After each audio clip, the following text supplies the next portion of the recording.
चालू करता हूँ। जय हिंद दोस्तों, कैसे हैं आप लोग सभी। मैं डॉक्टर दुर्गेश मालवी MGICS में आपका बहुत बहुत स्वागत करता हूं। दोस्तों, आज हम जो चर्चा करने वाले हैं वो चर्चा है पद्यांश से संबंधित। चूंकि हम पहले क्लास में पद्यांश देख चुके हैं, उसी श्रृंखला को हम आगे बढ़ाते हैं और आज पुनः हम 4 से 5 पद्यांशों की चर्चा करें। चूंकि पद्यांश में यदि देखा जाए तो पद्यांश का मूल भाव क्या होता है, उसका अर्थ क्या होता है, उससे संबंधित कैसे प्रश्न बन सकते हैं, उसकी हम चर्चा कर रहे हैं। और चूंकि यदि आप देखें तो पद्यांश में अलंकार से संबंधित प्रश्न आ सकता है, उपसर्ग से संबंधित, प्रत्यय से संबंधित, रचनाकार के नाम से संबंधित, या फिर मैं कहूं कि वहां पर विकारी, अविकारी, तत्सम, तद्भव शब्द, उसका अर्थ, कुछ भी प्रश्न बन सकता है। पर चूंकि यदि आप पद्यांश को आराम से पढ़ेंगे, धैर्यपूर्वक पढ़ेंगे, उसमें आए प्रमुख शब्दों को, प्रमुख वाक्यांशों को यदि आप रेखांकित कर लेंगे, अंडरलाइन कर लेंगे, तो उससे पद जो है उसके भाव को समझने में थोड़ी सी आसानी हो जाती। तो चलिए शुरुआत करते हैं। आप सभी का बहुत बहुत स्वागत है क्लास में। इस पद की कल हम चर्चा कर चुके थे, लेकिन पुनः एक बार आपको बता देता हूं, जिससे कि एक पद की एक श्रृंखला बन जाए कि हम इस प्रकार से देख रहे थे।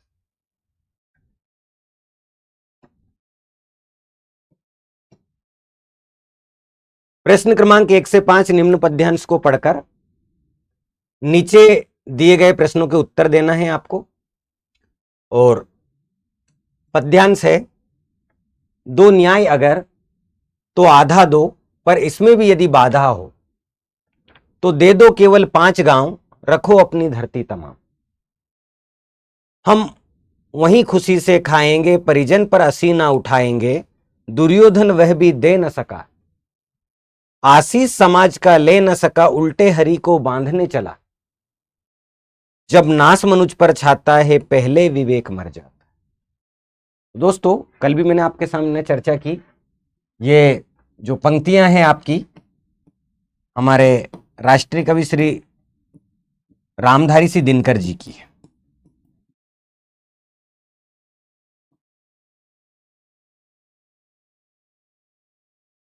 और ये काफी प्रसिद्ध रश्मि रथी जो है रचना आपकी, काफी प्रसिद्ध रचना रही है, काव्यांश रहा है। ये रश्मि रथी की पंक्तियां हैं।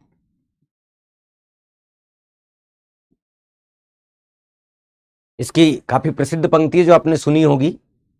वर्षों तक वन में घूम घूम, बाधा विघ्नों को चूम चूम, सह धूप घाम पानी पत्थर, पांडव आए इस ओर निकर, सौभाग्य न सब दिन सोता है, देखे आगे क्या होता है।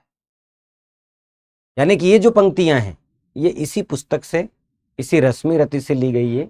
ये जो आप काव्यांश देख रहे हैं, ये जो पद देख रहे हैं, ये रश्मि रथी। देखें, पहले हम चर्चा कर चुके हैं केवल 5 गांव क्यों मांगे गए थे। 5 पांडवों के लिए इतने गांव ही काफी थे, इतने ही गांव उपलब्ध थे, कोई और बात थी? इसका जवाब था इतने ही गांव उपलब्ध थे। फिर आगे यदि हम बात करें, 80 शब्द का अर्थ, चूंकि अब उत्तर ही यहां पे आ चुका है, 80 का अर्थ है, उत्तर है तलवार। मैंने आपको समानार्थी भी बताए। 80 तलवार, खड़ग करवाल, शमशीर, कटार, ये 80 के समानार्थी है, पर्यायवाची। यानी कि आपको पर्यायवाची भी याद करने पड़ेंगे, इसलिए आप धीरे धीरे पर्यायवाची, लगभग 2 पर्यायवाची रोज के याद करें। 2 पर्यायवाची इन द सेंस, एक पर्यायवाची के यदि आप 5 याद करते हैं तो 10 शब्द आपको रोजाना याद करने। और कैसे भी आप लिख के याद करें, आप पढ़ पढ़ कर याद करें, आप दोहरा के याद करें, उसे याद करना ही है। तो धीरे धीरे हमें किसी प्रकार की दिक्कत नहीं आएगी। कौन किसको बांधने चला है? दुर्योधन कृष्ण को बांधने चला है, कृष्ण दुर्योधन को, दुर्योधन अर्जुन को, अर्जुन दुर्योधन को। तो इसमें हमने देखा था, ठीक है, कि दुर्योधन वह भी दे न सका, आशीष समाज का ले न सका, उल्टे हरि को बांधने चला। यानी कि दुर्योधन किसको बांधने चला? भगवान श्री कृष्ण को बांधने चला। विवेक पहले कब मर जाता है? जब मनुष्य का नाश होना होता है, जब व्यक्ति अहंकारग्रस्त हो जाता है, जब उसे कुछ नहीं सूझता, कोई अन्य कारण। यानी कि ए विकल्प जब मनुष्य का नाश होना होता है और बी विकल्प जब व्यक्ति अहंकार ग्रस्त हो जाता है। तो यहां पे कहा गया था, जब नाश मनुष्य पर छाता है पहले विवेक मर जाता है। जब नाश मनुष्य पर छाता है पहले विवेक मर जाता है। विकल्प आपका ए सही है। दो न्याय अगर तो आधा दो, यह बात कौन कह रहा है? दो न्याय अगर दो आधा दो, पर इसमें भी यदि बाधा हो तो दे दो केवल 5 गांव। कृष्ण अर्जुन से, बी विकल्प कृष्ण दुर्योधन से, सी विकल्प अर्जुन दुर्योधन से, डी विकल्प कृष्ण युधिष्ठिर से। तो भगवान श्री कृष्ण ये बात किससे कह रहे हैं? दुर्योधन से कह रहे हैं। इस प्रकार से इस पैराग्राफ को हम मोटे मोटे तौर पर कल देख चुके थे। आज शुरुआत करते हैं। चलिए देखिए, प्रश्न क्रमांक 1 से 5 निम्नलिखित काव्यांश को ध्यानपूर्वक पढ़कर उनके नीचे दिए गए बहुविकल्पी प्रश्नों के सही विकल्प का आप चयन करें। गाकर गीत विरही के तटनी। गाकर गीत विरही या विरह, गाकर गीत विरही के तटनी वेगवती बहती जाती है।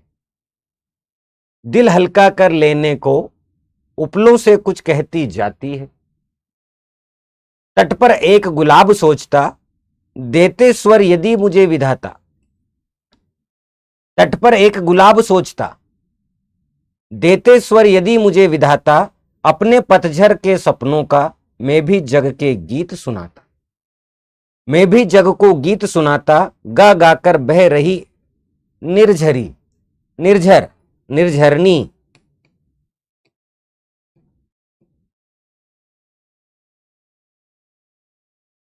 पाठक मुख खड़ा है तट पर, गीत अगीत कौन सुंदर है। यानी कि इस पंक्ति को, इस काव्यांश को जब आप पढ़ते हैं तो इस काव्यांश का भाव जो है, गाकर गीत विरही की तटनी।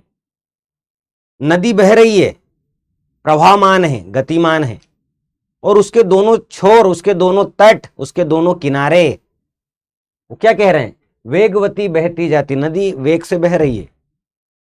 दिल हल्का कर लेने को उपलों से कुछ कहती जाती है। उपल, एक होता है उत्पल, उत्पल का अर्थ होता है कमल, और उपल का अर्थ होता है ओला। बर्फ के जो होते हैं ना, उसे बोलते हैं ओला। तो उपल यानी ओला। उपलों से कुछ कहती जाती, तट पर एक गुलाब सोचता। और गुलाब एहसास कर रहा है, सोच रहा है, क्योंकि कवि का गुलाब है। देते स्वर यदि मुझे विधाता, यदि परमात्मा ईश्वर मुझे भी स्वर देते, बोलने को कुछ देते। अपने पतझर के सपनों का पत्ते में गिराता हूं समय अनुसार। मैं भी जग को यानी संसार को गीत सुनाता।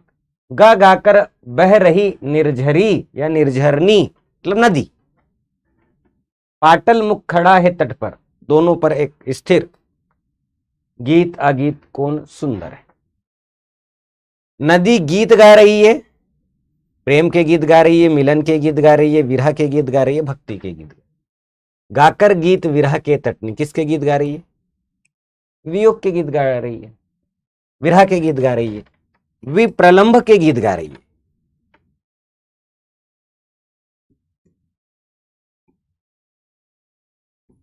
वियोग। नदी अपना दिल हल्का करती है निरंतर प्रवाहित होकर। ए, बी गुलाब से बातचीत कर, सी मनुष्य से बातचीत द्वारा, डी तटों से बातचीत द्वारा। निरंतर प्रवाहित होकर अपने पतझर के सपनों का मैं भी जग को गीत सुनाता। गा गाकर बह रही निर्झरी, पाटल पाटल मुख खड़ा है तट पर पर्वत, गीत अगीत कौन सुंदर। ए, नदी अपना दिल हल्का करती है कैसे, प्रभामान होकर, तीव्र वेग से बहकर।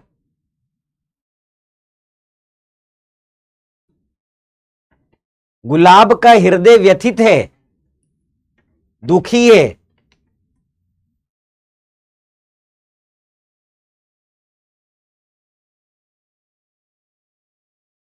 गुलाब का हृदय व्यथित है क्योंकि वह नदी की तरह प्रवाहित नहीं हो सकता। ईश्वर ने उसे चुभने के लिए कांटे दिए हैं। ईश्वर ने उसे बोलने की शक्ति नहीं दी है। डी, ईश्वर ने उसका जीवन क्षण भंगुर बनाया है, नश्वर नाशवान बनाया है। तो यदि आप यहां देखेंगे पंक्ति में, तो आपको ध्यान देना होगा कि गुलाब का हृदय व्यथित दुखी है क्योंकि वह तट पर एक गुलाब सोचता। गुलाब क्या सोच रहा, स्वर देते यदि मुझे विधाता यानी ईश्वर परमात्मा जगदीश, ईश्वर परमात्मा जगदीश जनार्दन,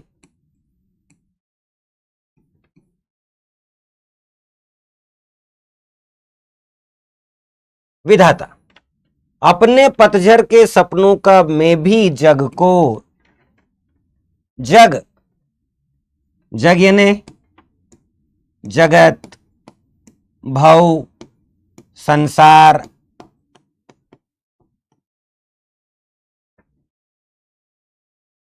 भुवन। तो ईश्वर ने उसे बोलने की शक्ति नहीं दी है। गुलाब का हृदय व्यथित है दुखी है क्योंकि ये बोल रहा है यहां, विधाता अपने पतझर के सपनों में भी जग को, जग यानी संसार, ईश्वर ने उसे बोलने की शक्ति नहीं दी।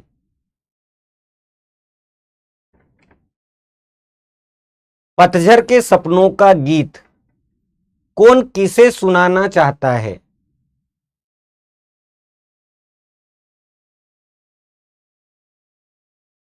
गुलाब नदी को, गुलाब संसार को, गुलाब ईश्वर को, गुलाब कांटों।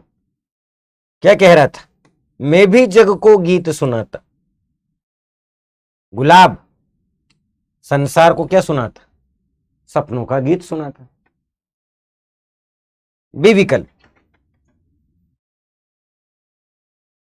कवि की दुविधा है, गीत सुंदर है, अगीत सुंदर है, गीत अगीत दोनों सुंदर है, गीत अगीत दोनों सुंदर नहीं है। सरल प्रश्न, ठीक है।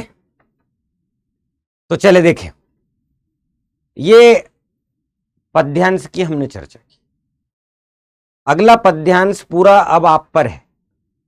मैं पद्यांश को पढ़ूंगा, उसके कुछ भावों को बताऊंगा, मूल शब्दों को हम रेखांकित करेंगे, विकल्प मैं आपको दूंगा, विकल्प आपके सामने रहेंगे, बस जवाब इस बार आपको देना है, समझकर जवाब दें, ठीक है। अब आपकी बारी है, आराम से पढ़े, समझें और जवाब दें। आप कमेंट करके ए बी सी डी जो भी उत्तर है वो लिखना, उसके मूल भावों को हम समझेंगे फिर आगे बढ़ेंगे, ठीक। चलिए शुरुआत करते हैं।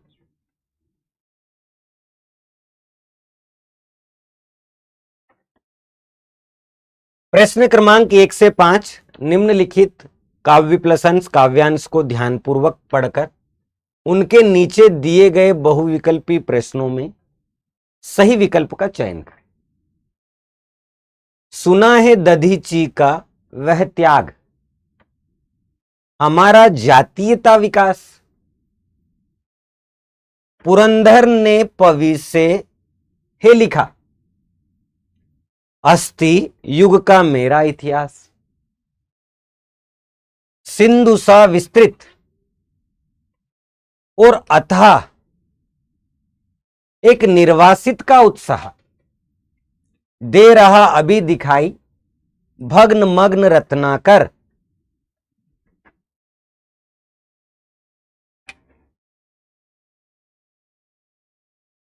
दे रहा अभी दिखाई भग्न मग्न रत्नाकर में वह रहा। धर्म को ले लेकर जो नाम हुआ करती बलि, कर दी बंद। हमी ने दिया शांति संदेश, सुखी होते देकर सानंद। विजय केवल लोहे की नहीं, धर्म की रही धरा पर धूम। भिक्षु होकर रहते सम्राट, दया दिखलाते घर घर घूम। एक बार पुनः सुनिए, समझिए, प्रश्न आपके सामने है।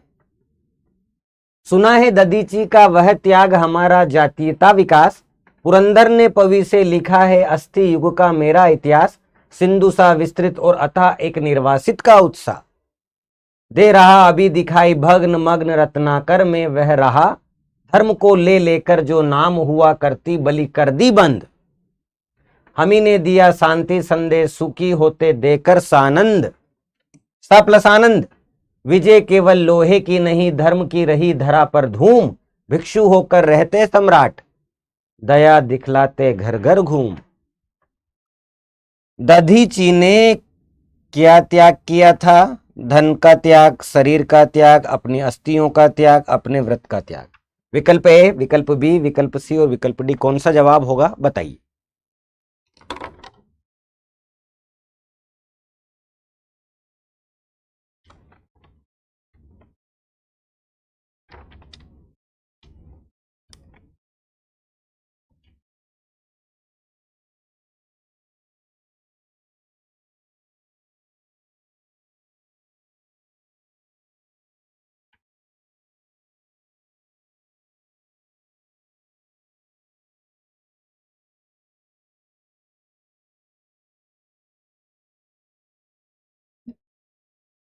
सुना है दधीची का वह त्याग हमारा जातीयता विकास।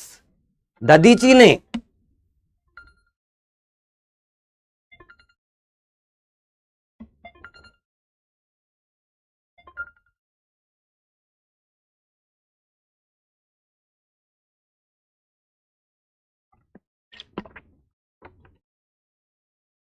धन का त्याग किया, शरीर का त्याग किया, अपनी अस्थियों का त्याग किया,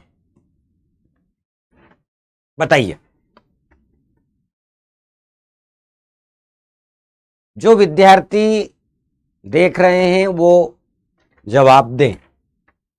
निर्वासित किसे कहा गया है? भगवान श्री कृष्ण को, भगवान श्री राम को, बुद्ध को, शिव को? तो यहां पर यदि हम देखें कि निर्वासित किसे कहा गया है, भगवान श्री राम को निर्वासित कहा गया है।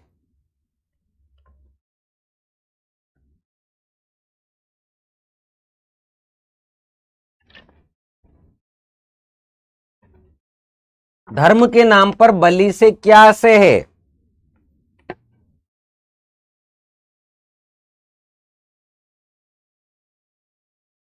धर्म को ले लेकर जो नाम हुआ करती बलि, कर दी बंद। धर्म के नाम पर बलि से क्या आशय? पशु बलि से, नर बलि से, राजा बलि से, बलशाली से? पशु बलि से। लोहे की विजय से क्या आशय? मशीनों की जीत, हथियारों के बल पर जीत, लोहे का कारोबार, लोहा मनवाना। क्या उत्तर होगा? ए, बी, सी या डी?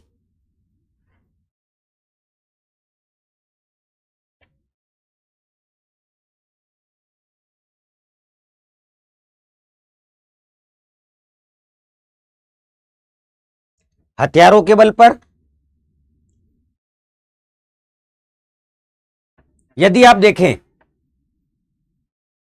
तो महाराज दधीची ने अपनी हड्डियों से भी जो त्याग किया, उसके हथियार के रूप में इंद्र को, इंद्र का जो वज्र था, जो हथियार था, वो दधीची की हड्डियों का ही था, अस्थियों का ही था। तो यहां पे जो है हथियारों के बल पर जीत की चर्चा कर रहे हैं। कौन सा सम्राट भिक्षु बन गया? ए अशोक, बी गौतम बुद्ध, सी बिंबिसार, डी राम। विकल्प ए, बी, सी और डी।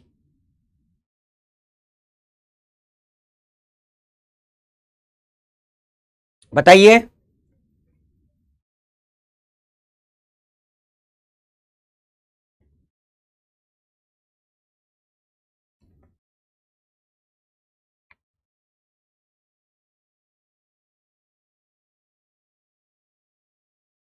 महान सम्राट अशोक कलिंग विजय के बाद, आपको यदि ध्यान आ रहा हो तो, कलिंग विजय के बाद भिक्षु बन गए थे। गौतम बुद्ध भी भिक्षु के रूप में समाज के कष्टों को, दुखों को दूर करने के लिए उन्होंने भी यह रूप धारण किया, लेकिन वो सम्राट नहीं। महान सम्राट अशोक को कहा जाता है, इसलिए यहां पे गौतम बुद्ध विकल्प नहीं होगा। राम, चूंकि अब भगवान राम जो भिक्षुक के रूप में कहें, 14 साल के वनवास के रूप में कहें, वो एक अलग है, लेकिन इस प्रश्न का जो मूल जवाब है वो है ए। ठीक है। प्रश्न क्रमांक 1 से 5, निम्नलिखित काव्यांश को पढ़कर, ध्यानपूर्वक पढ़कर, उनके नीचे दिए गए बहुविकल्पी प्रश्नों के सही जवाब दीजिए। लीक पर वे चले चलें जिनके चरण दुर्बल और हारे हैं, हमें तो जो हमारी यात्रा से बने, ऐसे अनिर्मित पंथ प्यारे हैं। यानी कि ऐसा है ना, आप लीके लीके सब चले, लीके ना चले कोई। लीक पर चलकर, जो मार्ग पर चलता है, उसे कहते हैं कि नहीं, मार्ग से हटकर चलिए और अपना मार्ग खुद बनाइए, स्वयं बनाइए। तो लीक पर वे चले चलें जिनके चरण दुर्बल और हारे हैं, हमें तो जो हमारी यात्रा से बने, ऐसे अनिर्मित पंथ प्यारे हैं। साक्षी हो रहा रोके खड़े, पीले बांस के झुरमुट की उनमें जा रही है जो हवा, उसी से लिपटे हुए सपने हमारे। दोस्तों, ये जो आप काव्यांश देख रहे हैं, इस काव्यांश में भी यदि हम देखें, जैसे साक्षी, अब साक्षी शब्द कौन सा है?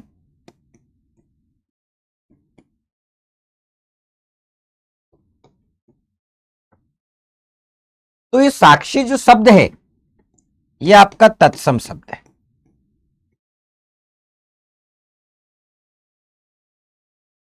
साक्षी कौन सा शब्द है? तत्सम। हो सकता है ऐसा प्रश्न पूछे, साक्षी का तद्भव क्या होगा? तो साक्षी का तद्भव होगा साखी। ठीक है। झुरमुट, झुंड, हवा, अनिल, पवन, वात, समीर।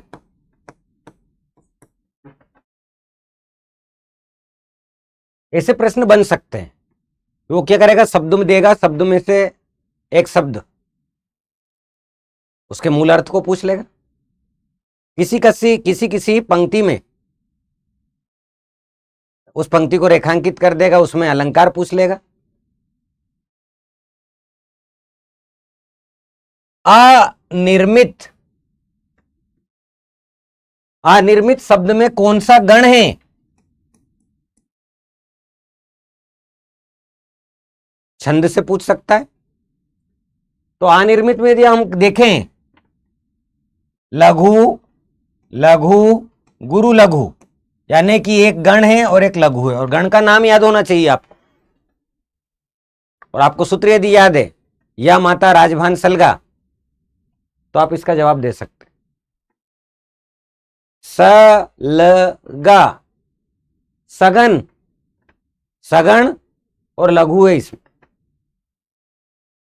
ऐसे प्रश्न बन सकते। तो देखें, बनी बनाई लीक पर कौन चलते हैं? जिनके चरण दुर्बल हो, जो दिल वाले हों, शक्तिशाली हो, मत वाले हो। बहुत सरल प्रश्न है, चूंकि यहीं पे पता चल गया। अब उत्तर यहीं पे है। मूल रूप से मध्य प्रदेश सब इंस्पेक्टर में जो प्रश्न पत्र आएगा उसमें बामुश्किल हिंदी में 10 प्रश्नों में से 2 से 3 प्रश्न कठिन होंगे, और एक पद यदि पूछा पद्यांश 5 अंक का, तो उसमें 3 प्रश्न सारे विद्यार्थियों से बनेंगे। बस लीड तो वही करेगा जो हर 10 विषय है, और हर 10 विषय में 10-10 प्रश्न यदि होंगे तो लीड व्यक्ति वही करेगा जो 5 पैराग्राफ, जैसे पैराग्राफ 1 है, इसमें 5 में से कम आपके 1 में 5 ही सही हो, 1 में आपके 3 या 4 चल जाएगा। पर यदि दोनों में 3-3 है तो आप बाहर हो जाओगे, संभव ही नहीं। 7 में भी संभावना कब बन रही है? बहुत कम बन रही है।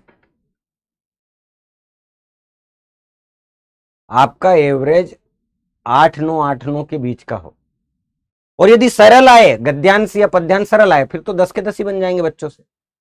लेकिन उसकी उम्मीद हम जब तक की थ्योरी नहीं पढ़ें, अधिक से अधिक पर्यायवाची, समानार्थी, विलोम, पर्यायवाची, रस, छंद, अलंकार को नहीं पढ़ेंगे, वो संभावना नहीं बनती। लगता आसान है कि हिंदी सरल है, बन जाएगी, ऐसा नहीं है। आप यदि पढ़ेंगे तो सरल लगेगी। तो जिनके चरण क्या है? दुर्बल। राह रोके कौन खड़े हैं? पीले बांस के झुरमुट, ऊंचे खड़े पर्वत, खरपतवार, विपत्तियां। राह रोके कौन खड़े हैं? देखें, जवाब दे। रास्तों को रोके हुए कौन खड़ा?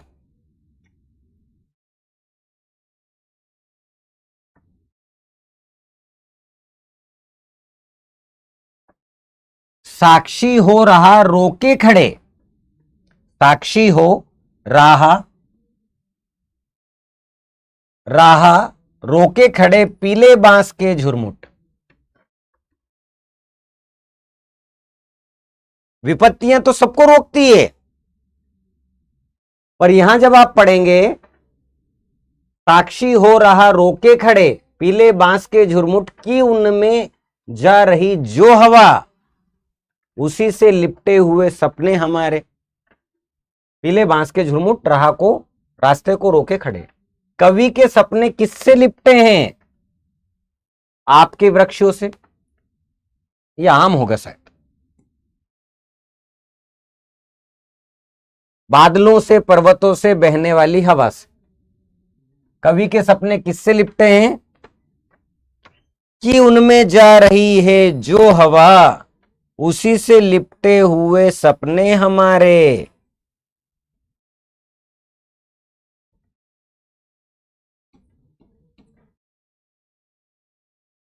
किससे? कवि के सपने किससे लिपटे हैं? कि उनमें जा रही है हवा, उसी से लिपटे हैं सपने हमारे। यानी कि बहने वाली हवा से सपने क्या है? लिपटे। आगे देखें, झुरमुट का अर्थ है गट्ठर, झुंड, ढेर, गड्ढे। झुरमुट, झुंड, झुंड कहो, श्रृंखला कहो, समूह कहो, टोली कहो, झुरमुट का अर्थ है झुंड। काव्यांश में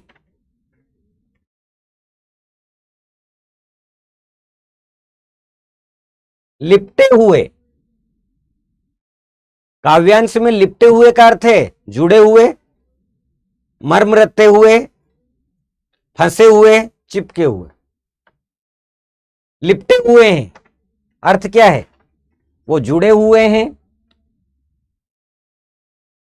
मरमते हुए हैं, फंसे हुए हैं या चिपके हुए हैं?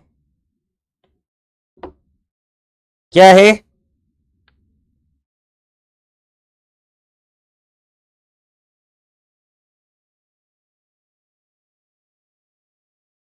जुड़े हुए हैं।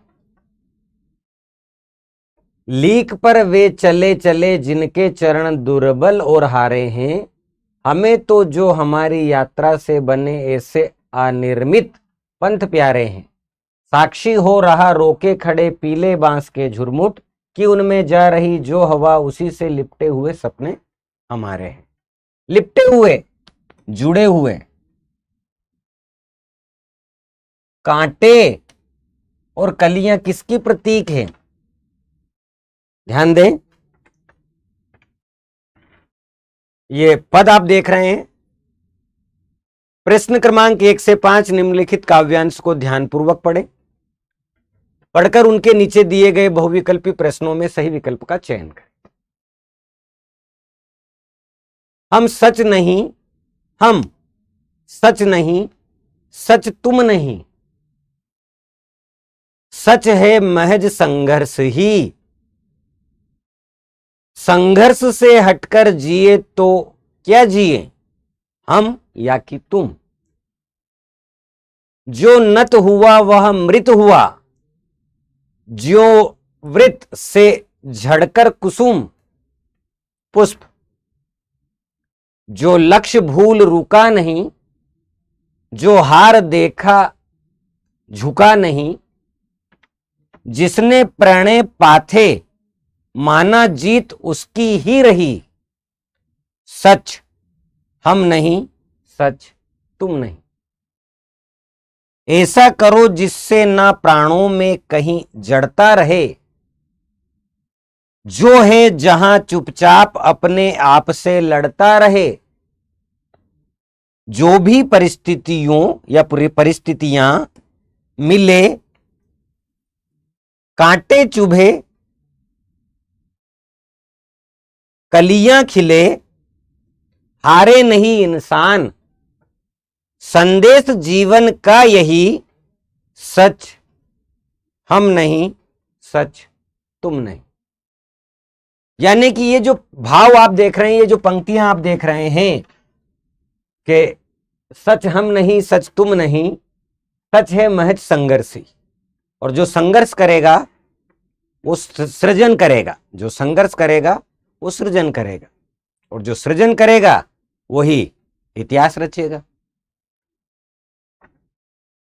कांटे और कलियां किसके प्रतीक है?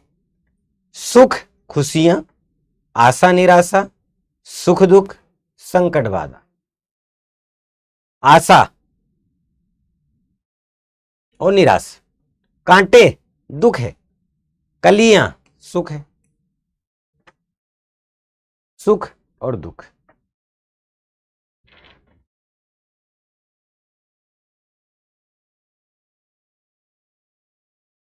हम सच नहीं, तुम सच नहीं, सच है महज संघर्ष। तो संघर्ष में सुख और दुख होगा, अपेक्षाएं आशाएं होंगी। जीवन का संदेश क्या है? ए, इंसान को हारना नहीं चाहिए। बी, इंसान को हारकर बैठ जाना चाहिए। सी, इंसान को पीछे हट जाना चाहिए। डी, इनमें से कोई नहीं। इस प्रकार के प्रश्न एक भी विद्यार्थी गलत नहीं करेगा। सरल प्रश्न है, प्रकृति उसकी सरल है, आ जाएगा। कुसुम का पर्यायवाची। अब देखिए, कमल, आप इसे जलज कहें, पंकज का अर्थ भी कमल ही होता, आप इसे पंकज कहें, आप इसे पुंड रिक कहें। प्रसून, कुसुम प्रसून। फूल, गुल, फूल बोलते ना हम, गुलफुल। अरविंद। अब अरविंद का अर्थ चंद्रमा से होता है। चंद्र है, चंद्रमा है, निशाकर है, रजनीकर है, अरविंद है, चंद्रमा। तो इस प्रकार से कुसुम का पर्यायवाची शब्द है प्रसून। फल है, सॉरी, फूल है, गुल है, कुसुम है, प्रसून है।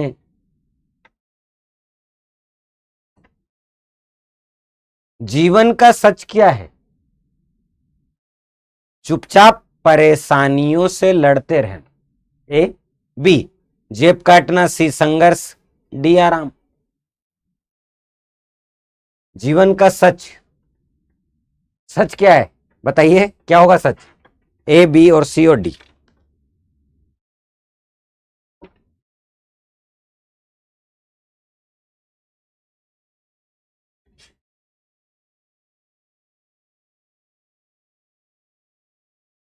आपके और हमारे जीवन का सच क्या है?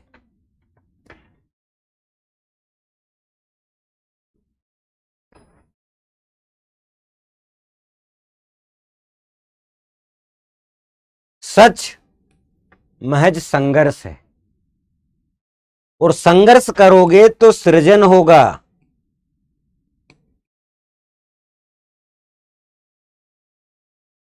और सृजन करोगे तो इतिहास रचोगे।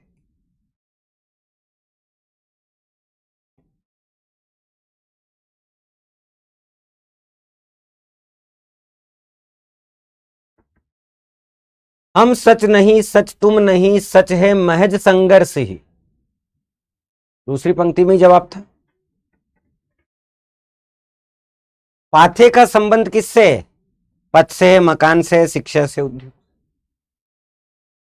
पाथे पथ से, रास्ते से, रास्ता, मंजिल।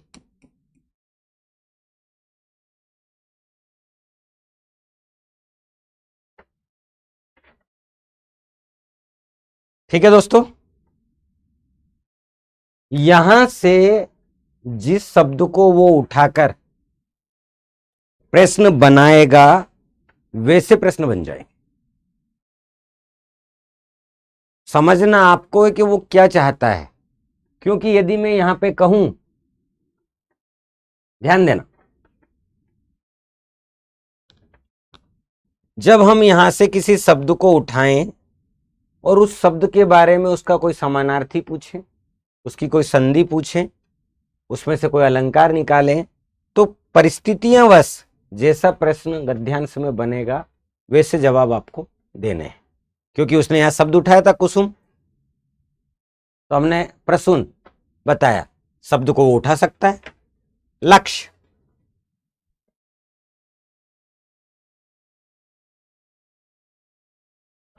लक्ष्य क्या है? तत्सम शब्द है कि तद्भव शब्द है?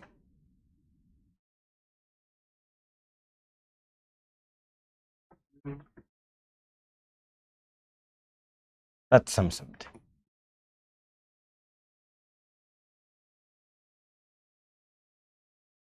पाथे, ये प्रश्न यहां से बना दिए। संदेश, इंसान, जीवन। संदेश में कौन सी संधि है?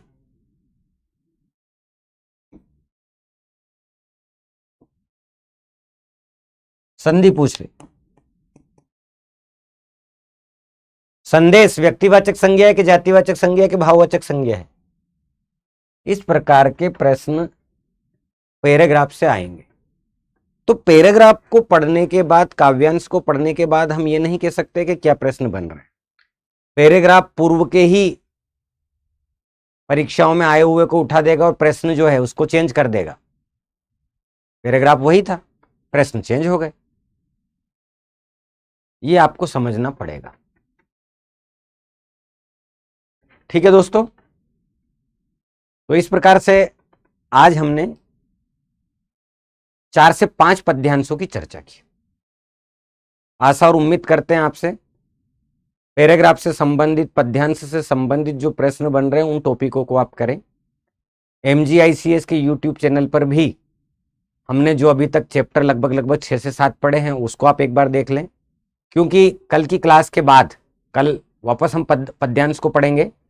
और जैसे हमने 15 गद्यांश किए थे वैसे ही हम कल 5 या 7 पद्यांश को पढ़ेंगे और उसके बाद पुनः हम शुरुआत करेंगे शब्द की, क्योंकि मैं आपको वर्ण विचार पढ़ा चुका हूं, संधि पढ़ा चुका हूं, समास पढ़ा चुका हूं, फिर मैं आपको काव्य पे लेकर आया, रस छंद अलंकार पढ़ा चुका हूं। अब मैं आपको पढ़ाऊंगा शब्द, और शब्द में हम देखेंगे कि विकारी शब्द होते हैं, आपके अविकारी शब्द होते हैं, एकार्थी, अनेकार्थी, विलोमार्थी, पर्यायवाची शब्द होते हैं। अर्थ के आधार पर आपके जो मूल रूप से शब्द है उसको हम देखेंगे, अर्थ के आधार पर शब्द शक्ति है जो हम उसको देखेंगे, सार्थक शब्द निरर्थक शब्दों की हम चर्चा करेंगे। यानी कि कल के बाद हम जो पढ़ने वाले हैं उसको देखने वाले हैं शब्द विचार को। एक बार आप किसी भी पुस्तक से देख लें, क्योंकि जितना आप तैयार रहेंगे उतना बेहतर होगा। ठीक है, तो चलिए सभी अपना ख्याल रखिएगा। इसी समय पर कल मुलाकात करते हैं। जय हिंद, जय भारत, धन्यवाद।